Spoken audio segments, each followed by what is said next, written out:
Kapag sinabing pinakamalakas na bansa sa mundo, isang bansa lamang ang nasa tuktok nito.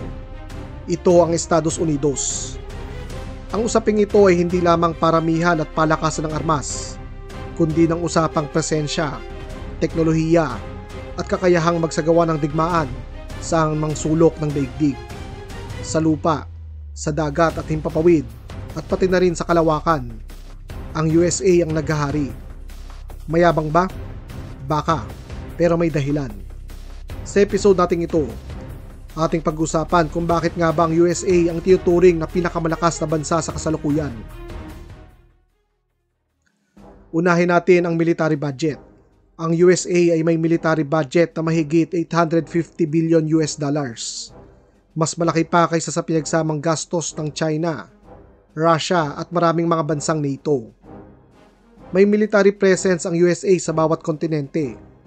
Meron silang base sa Japan at Korea, sa Germany at Italy, sa gitnang silangan tulad ng Qatar, Bahrain at Iraq, at maging sa kontinente ng Africa kagaya ng sa Djibouti, ang Camp Lemonnier, ang pangunahing base militar ng mga Amerikano sa kontinente.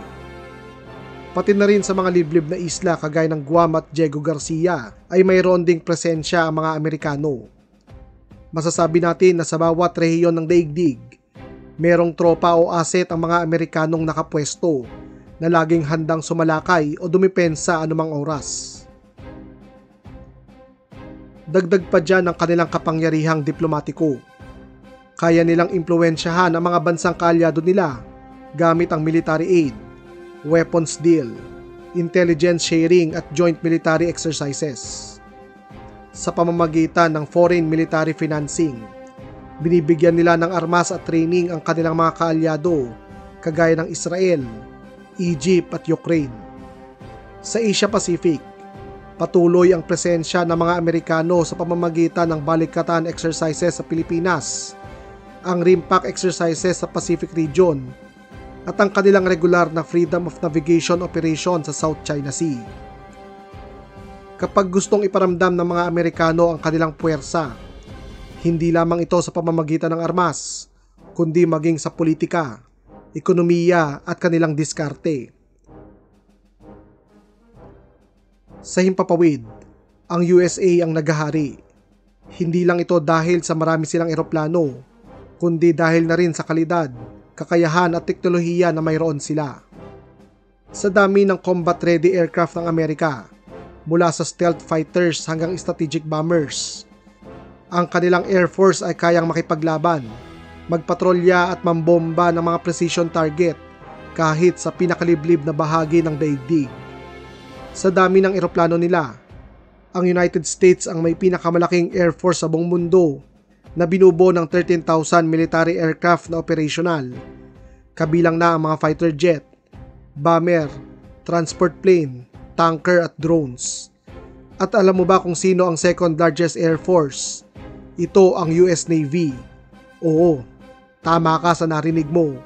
May sariling air asset ang US Navy na binubuo ng mga jet mula sa mga carrier wing, electronic warfare aircraft at maritime patrol planes. Ang USA ay may arsenal ng ilan sa mga pinakamoderno at makapangyarihang fighter jets sa daigdig. Ang F-22 Raptor stealth fighter, isa sa pinakamaneuverable at lethal fighter sa daigdig. Dinisenyo ang fighter na ito para sa air domination at hindi ito basta-basta makikita sa mga radar. Kasalukuyan, mayroong 180 units ng F-22 Raptor ang US. Bagamat itinigil na nila ang produksyon nito, nananatili ang Raptor bilang elite jet na wala pa rin katumbas pagdating sa air-to-air combat.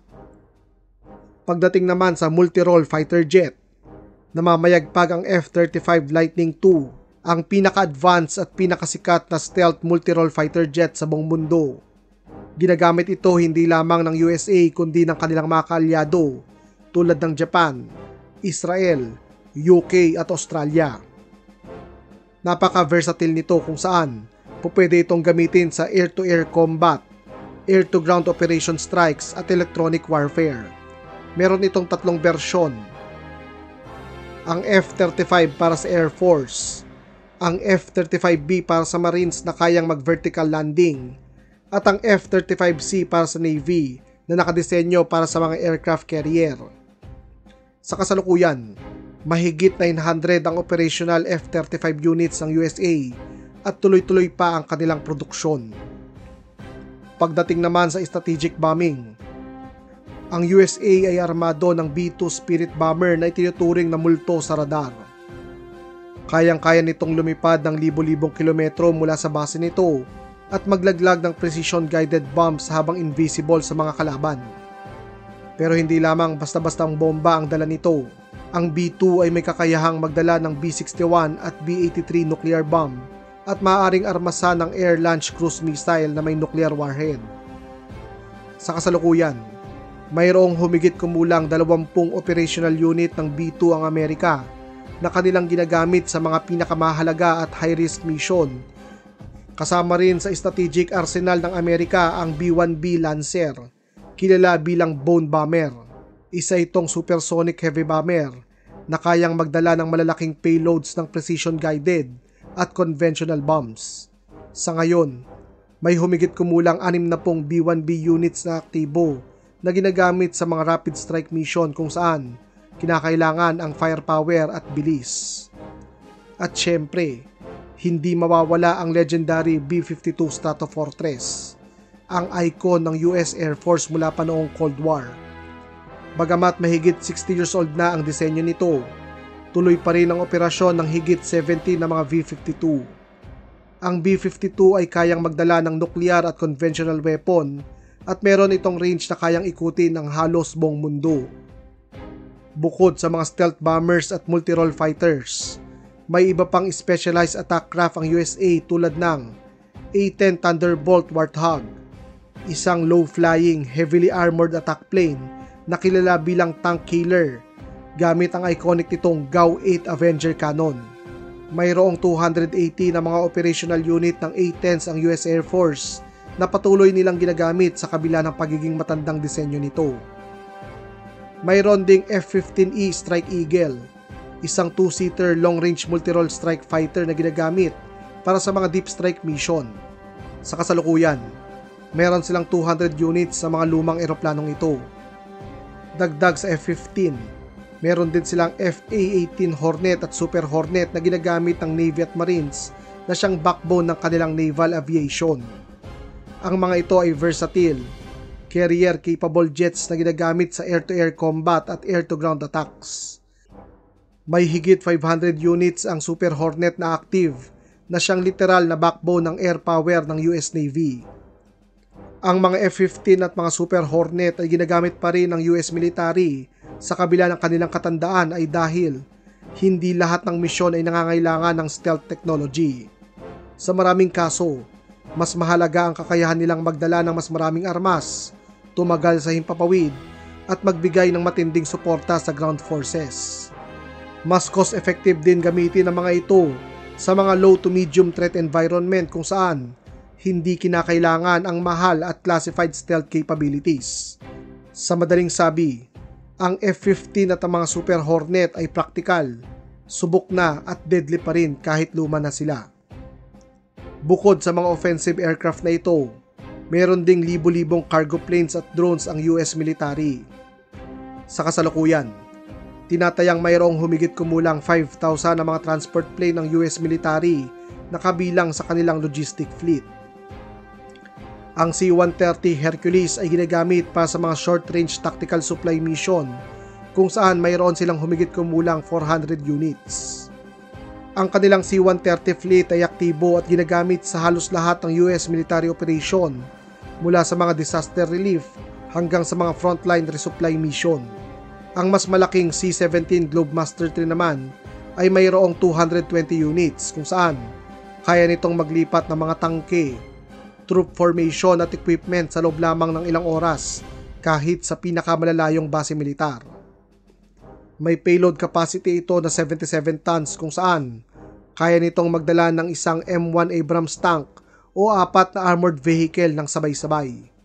May range itong humigit kumulang 4,500 kilometers habang fully loaded at kaya rin itong lumapag sa mga magaspang at semi-prepared na mga airstrip kaya naman napaka-useful nito sa mga labanan at humanitarian mission.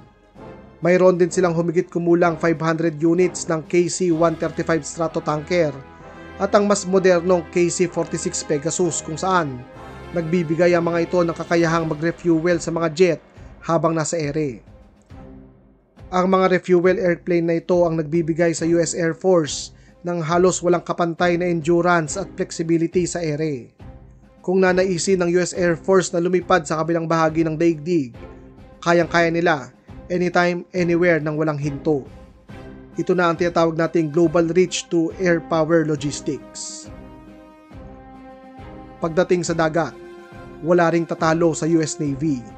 Sila ang may pinakamalaki, pinakakompleto, at pinaka-advanced na naval force sa buong mundo. Kung ang Air Force ang hari ng himpapawid, ang US Navy naman ang emperador ng karagatan. Mayroon silang 11 active aircraft carrier, samantala ang mga susunod na bansa gaya ng China ay mayroong 2 lamang.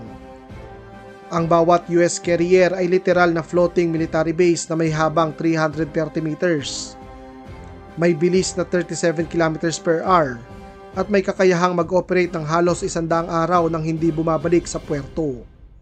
Pinapagana ang mga ito ng 2 nuclear reactor na nagbibigay ng halos walang limitasyong range at supply ng kuryente sa buong barko. Ang crew ng bawat aircraft carrier na ito ay aabot ng 5,000 personnel, kabilang na ang 3,000 sailor para sa operasyon ng barko at humigit kumulang 2,000 aviators at marines para sa mga aircraft at support operation. Bawat isa ay may bitbit na 70 aircraft kabilang na ang FA-18 Super Hornet, electronic warfare jet kagaya ng EA-18G Growler, surveillance drone, at ang E-2D Hawkeye early warning planes. Ang pinakamalaki at pinakamoderno sa kanilang Ford-class supercarrier ay ang USS Gerald Ford o ang CVN-78.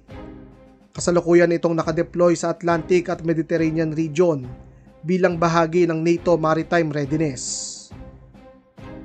Ang lakas ng mga Amerikano sa karagatan ay hindi lamang sa kanilang surface ship. Ang US Navy ay may humigit kumulang 50 nuclear-powered attack submarine, kabilang na ang Virginia class at Los Angeles class. Ang Virginia class ay may habang 115 meters, may kakayahang magdala ng mga torpedoes, Tomahawk cruise missile, at advanced sonar system. Gayunpaman, ang tunay na haligi ng US Navy pagdating sa kanilang strategic power ay ang kanilang Ohio class ballistic missile submarines o tinatawag na boomers. Mayroong 14 nito kung saan bawat isa ay may kakayahang magdala ng 20 Trident II D5 nuclear missile. Ang mga boomers ang nagbibigay sa Amerika ng kanilang second strike capability kapag naganap ang isang nuclear war. Kahit mawasak ang lahat ng kanilang mga land-based nuclear weapons, kayang-kayang gumanti ng Amerika gamit ang kanilang mga nuclear submarine. Para suportahan ang kanilang mga carrier at mga nuclear submarine, ang USA ay mayroong 20 Ticonderoga class guided missile cruiser at humigit kumulang 90 na mga Arleigh Burke class destroyer. Ang mga missile cruiser na ito ay may displacement na halos 10,000 tons at kayang magdala ng humigit kumulang 122 na vertical launch system kung saan pwedeng ikarga ang mga Tomahawk cruise missile, standard missile at anti-submarine rockets. Ang kanilang papel ay command and control at protektahan ang mga aircraft carrier. Samantala, ang mga Arleigh Burke class destroyer naman ay may displacement na humigit kumulang 9,000 tons at meron naman silang 96 na mga vertical launch system. Meron din ang mga destroyer na advanced radar system kagaya ng Spy-1D. Ginagamit ang mga destroyer para sa missile defense, anti-aircraft warfare, anti-submarine warfare at surface engagement. Kapag pinagsama ang aircraft carrier, mga nuclear submarine, at ang kanilang mga escort na cruiser at destroyer, tinatawag itong Carrier Strike Group.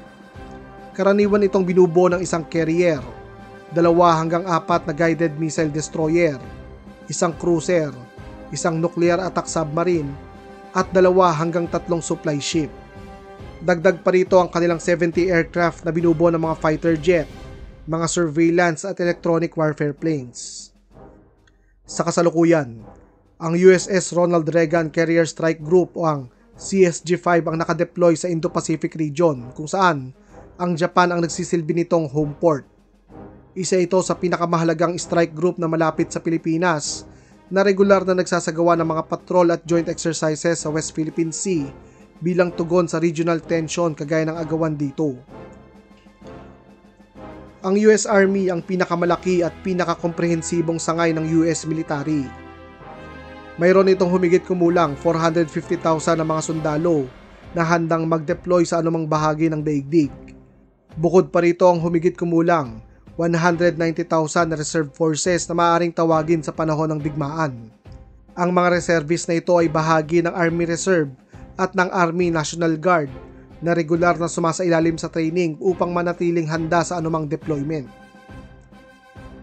Ang karaniwang platoon ng mga sundalong Amerikano ay armado ng M4 carbine, M249 light machine gun, at M320 grenade launchers para sa kanilang mga military operation.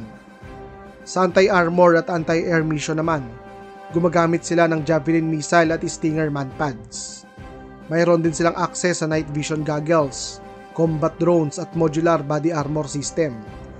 Dahil sa mga modernong kagamitang ito, ang mga sundalong Amerikano ay nananatiling adjustable at ligtas sa kahit anong klima at klase ng labanan. Para naman sa mga espesyal na misyon, may mga elite unit din ng Army kagaya na lamang ng 75th Ranger Regiment, ang Green Beret at Delta Force. Ang 75th Ranger Regiment ay airborne light infantry na bihasa sa rapid deployment, direct action raid at airfield seizure mission. Ang Green Beret naman ay eksperto sa foreign internal defense. Sila ang nagsasanay ng mga allied forces at madalas gamitin sa unconventional warfare at special reconnaissance. Samantala, ang Delta Force naman ay isang Tier 1 special unit kung saan tumutugon sila sa mga pinakamapanganib at classified na operasyon tulad ng counter-terrorism, hostage rescue at high-value target elimination. Pagdating naman sa armored warfare, namamayagpag din dito ang mga Amerikano. Gumagamit sila ng Abrams M1A2 tanks, isang dambuhalang halimaw na merong 120 smoothbore main gun na kayang sumira ng kahit pinaka-advanced armored vehicle. Protektado naman ito ng composite armor na pinatibay ng depleted uranium at ang mga reactive defense system laban sa mga anti-tank missile. Kaya nitong tumakbo ng 67 km/h sa kabila ng napakabigat nitong timbang. Ang effective range ng main gun nito ay humigit kumulang 4 na kilometro. Kumpara sa mga karibal nitong tangke, ang Abrams tank ay subok na sa mga labanan kagaya na lamang ng sa Iraq, Afghanistan at iba pang mga war zone. May halos 2,500 operational unit ng Abrams tanks ang mga Amerikano na nakakalat sa kanilang mga operational zone. Dahil sa features ng Abrams tank, ito ang tumatayong benchmark ng modern armored warfare. Matatag, makapangyarihan at subok na sa maraming digmaan. Kasama rin sa armored force ng mga Amerikano ang Bradley Fighting Vehicle at ang Stryker Armored Vehicle na ginagamit sa troop transport at frontline engagement. Ang M2 Bradley ay isang infantry fighting vehicle na mayroong 22mm Bushmaster chain gun at TOW anti-tank missile launcher. Meron itong kapasidad na magsakay ng 6 na sundalo bukod sa 3 crew at ginagamit pa sa mga mechanized infantry assault habang nagbibigay ng support fire at armor protection. Sa kabilang banda, ang Stryker ay isang 8-wheeled armored personnel carrier na may iba't ibang variant. Ang onboard armor nito ay kayang labanan ang pagsabog ng mga improvised explosive device at mga small arms fire. Karaniwan itong armado ng 50 caliber machine gun o ng MK-19 grenade launcher. Merong kapasidad ang Stryker na magsakay ng 9 na sundalo at 2 crew. Ang kombinasyon ng mga Abrams, Bradley at Stryker ay nagbibigay ng matinding firepower, flexibility at mobility sa armored force ng mga Amerikano. Pagdating naman sa artillery, namamayagpag ang M109 Paladin self-propelled howitzer, ang pangunahing 155mm howitzer ng mga Amerikano. Meron itong effective range na 24 hanggang 30 kilometers kung saan kaya nitong magbitaw ng 6 na bala kada minuto. Kayang-kaya din itong tumakas ng mabilisan dahil ito ay self-propelled. Gumagamit din ang mga Amerikano ng 155mm towed howitzer kung saan mas magaan at mas madali itong dalhin sa ibang lugar. Ginagamit ito ng Army at ng Marines para sa kanilang mga expeditionary mission. Para naman sa mas mobile at long-range precision strike capability, nandyan ang hinahangaang HIMARS o ang High Mobility Artillery Rocket System. Kaya nitong magpadala ng 6 na guided rockets o isang tactical missile na may range na umaabot ng 300 kilometers. Kilala ang HIMARS sa matinding accuracy at kakayahang tumira at mabilisang tumakas para hindi makaganti ang mga kalaban. Dahil sa mga kakayahang ito, ang HIMARS ay napatunayang game changer sa modern warfare, lalo na sa mga operasyon sa Ukraine at Middle East. Pero pagdating sa bilis ng pagresponde, walang kapantay ang US Marine Corps. May humigit kumulang 180,000 active personnel. Sila ay laging handang sumugod sa mga dalampasigan gamit ang kanilang amphibious assault ship tulad ng USS America at Wasp-class vessels. Ang Marines ay may sariling asset kagaya na lamang ng Osprey tilt-rotor aircraft, Super Stallion helicopters, at close air support kagaya na lamang ng Harrier at ng F-35B. Ang kanilang kakayahan na magsagawa ng full-scale amphibious assault at expeditionary warfare ang dahilan kung bakit ang mga Marines ang laging nasa unahan sa unang bahagi ng mga digmaan. Sanay sila sa mabilisang deployment gamit ang air-sea platform at kaya nilang mag-operate kahit sa mga lugar na walang established infrastructure. Kaya naman, sila ang ideal force para sa mga shock operation at crisis entry mission. Bukod sa matinding kagamitan, ang US Army at Marines ay batikan dahil sa kanilang battle experience. Sa katunayan, mula pa noong World War II, halos walang dekada na hindi nakipaglaban ang US Army mula sa Korea at Vietnam hanggang Persian Gulf, Iraq, Afghanistan at iba pang operasyon sa buong mundo. Ang US military din ang tinuturing na pinakamoderno at technologically advanced na hukbo sa daigdig. Sa likod ng bawat sundalo, barko at eroplano, may nakakabit na makabagong teknolohiya mula sa AI-guided weapons hanggang sa satellite network na bumabalot sa buong mundo. Unahin natin ang DARPA o ang Defense Advanced Research Project Agency. Ito ang research arm ng US military na responsable sa mga futuristic weapon tulad ng robotic soldier, autonomous drone, hypersonic missile, advanced cyber system at kahit ang mismong teknolohiya ng internet. Mayroon ding US Cyber Command, isang sangay ng US military na ang misyon ay simple pero napakahalaga. Protektahan ang digital infrastructure ng Amerika laban sa mga cyber attack, hacking, espionage at data sabotage. At kung kinakailangan, ang US Cyber Command ay maaari ding magsagawa ng mga cyber offensive laban sa kanilang mga kalaban. Binubuo ito ng mga cyber warrior, mga analyst at engineer na laging nakaalerto sa mga digital threat mula sa mga kalaban kagaya ng China, Russia, Iran at maging North Korea. Ito ang bagong battlefield ng mga Amerikano. Hindi kita pero napakahalaga. Ito'y dahil sa isang click lamang, maaaring mamatay ang buong power grid ng isang bansa, maparalyze ang kanilang mga satellite o ma-expose ang mga top secret info ng mga gobyerno. Kaya naman, napakahalaga ng cybersecurity sa makabagong panahon. Pagdating naman sa kalawakan, nariyan ang US Space Force, ang ika-6 na sangay ng US military. Ang kanilang trabaho, isecure ang satellite communication, missile detection system, at global positioning infrastructure na ginagamit hindi lamang ng militar, kundi pati ng mga sibilyan. Pagdating sa AI at autonomous warfare, nangunguna rin ang mga Amerikano.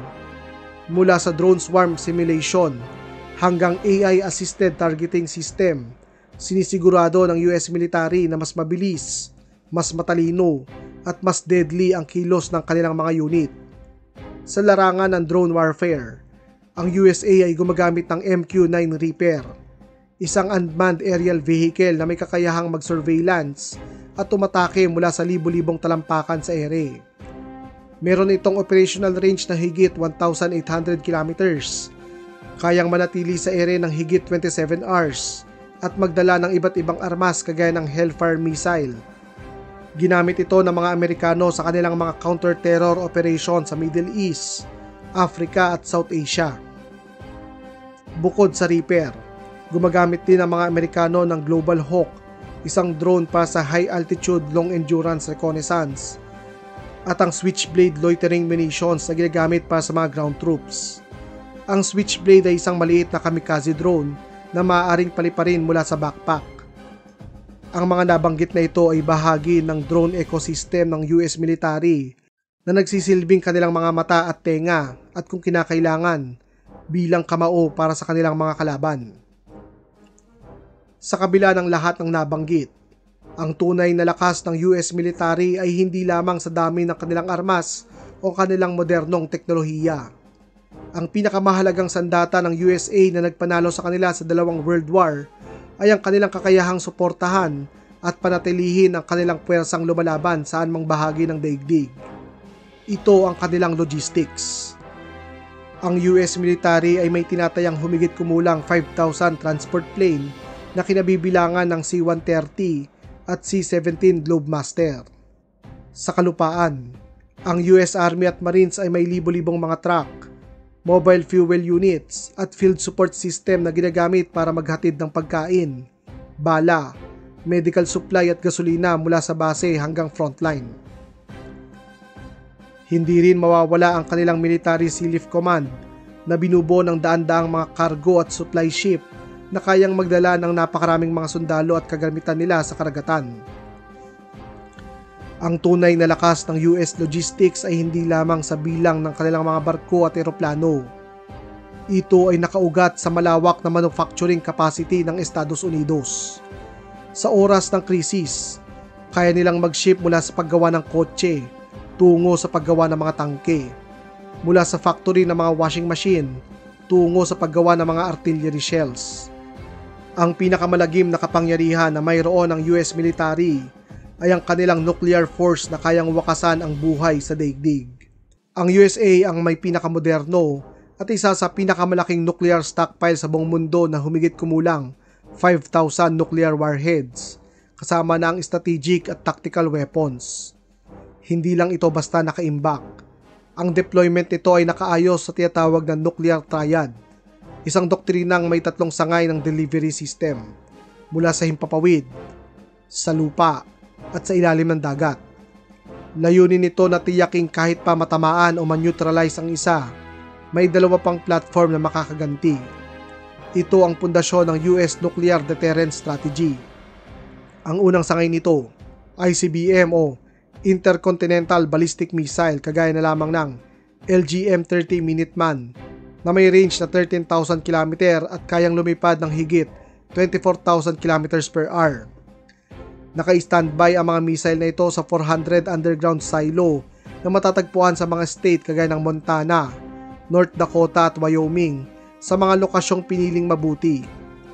Ikalawa, strategic bombers kagaya ng B-52 Stratofortress, B-2 Spirit at B-21 Raider. Ang ikatlo sa kanilang nuclear triad ay ang kanilang ballistic missile submarine gaya ng Ohio-class submarines na kayang magdala ng Trident nuclear missile. Sa kasalukuyan, mayroong 14 na active Ohio-class submarine ang Amerika kung saan bawat isa ay may kakayahang magdala ng 20 missile.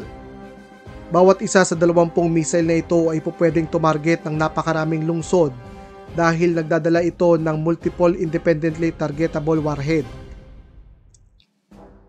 Ang mga ballistic submarine na ito ay pupwedeng magtago sa kailaliman ng dagat sa loob ng maraming buwan.